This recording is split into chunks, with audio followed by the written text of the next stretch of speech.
उस चुड़ैल का बंदोबस्त करने के लिए दीपू की दादी माँ ने एक तांत्रिक को दूर शहर से अपने घर बुला लिया।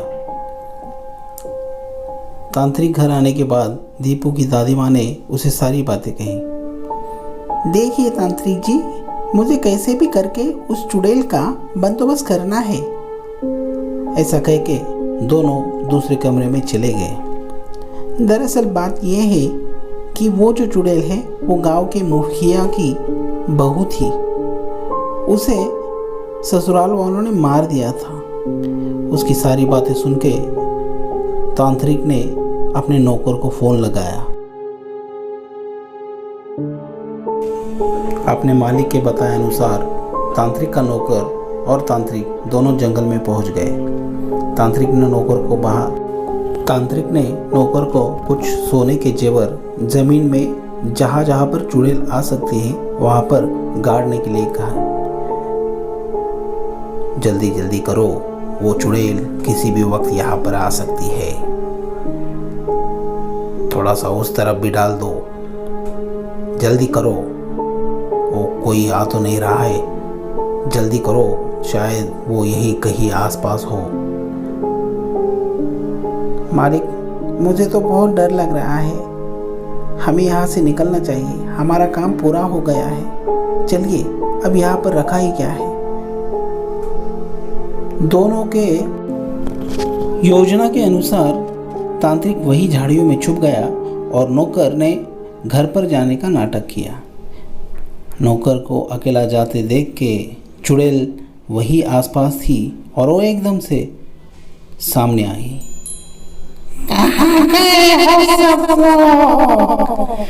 मैं किसी को छोड़ूंगी नहीं। मैंने कहा था मैं इस गांव को बर्बाद कर दूंगी। तू शहर से आया है, तुझे आज जिंदा नहीं छोड़ूंगी, समझ लेना। तू आज मरेगा, मार दूंगी मैं तुझे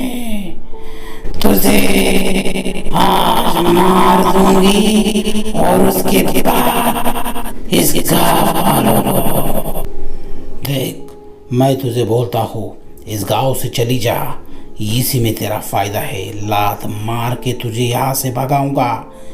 मैं एक बहुत बड़ा तांत्रिक हूँ, जो तुझे चाहिए वो ले जा, लेकिन दीपू और उसके घर वाले और इस पूरे गांव के लिए तो कोई भी डरावना काम नहीं कर सकती। तुझे यहाँ से जाना ही होगा। जो चाहिए ले जा। क्या चाहिए? दरअसल उस चुड़ैल को गहनों की बहुत लालच थी। शादी के बाद जब उसके ससुराल वालों ने उसे मार दिया तब उसके सारे गहने निकाल लिए थे। अब उन गहनों के लिए ही वो इस गांव के चक्कर काट रही थी।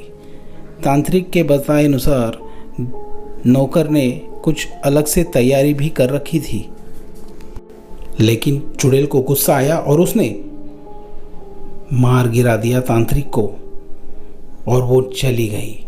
हा हा हा हा हा हा हा। अब पूरे गांव वालों, तुम लोगों की बारी है।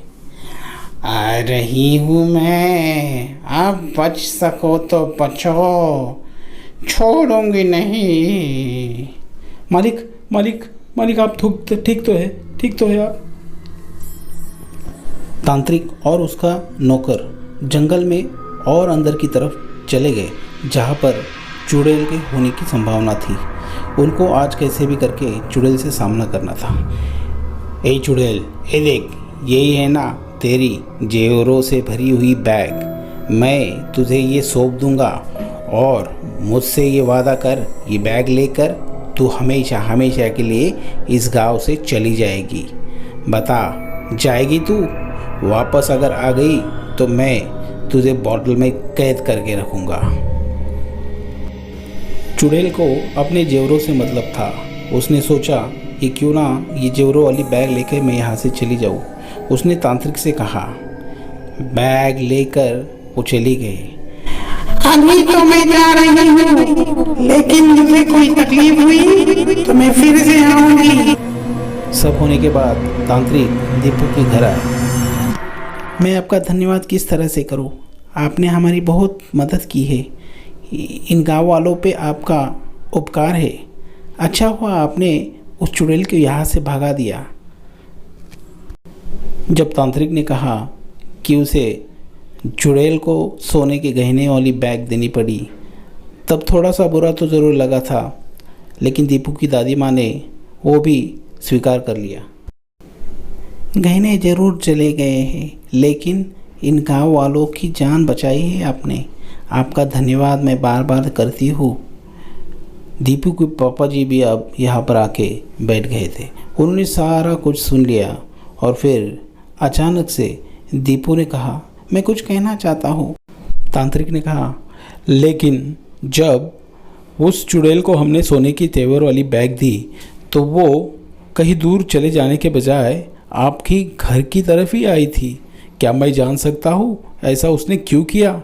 मुझे तो कोई समझ में नहीं आ रहा है। इतने में दीपू ने कहा। अचानक से दीपू खड़ा हो गया और उसने वो सोने की जेवर वाली बैग अपनी दादी माँ को दिखाई और कहा, माँ, ये मुझे उसी चुड़ैल ने दी है और कहा है कि इसे मैं अपने पास ही रखूँ। दरअसल लोभ के कारण वो चुड़ैल सब लोगों को परेशान करती थी, लेकिन उसने वादा किया है आज के बाद वो किसी को परेशान नहीं करेगी।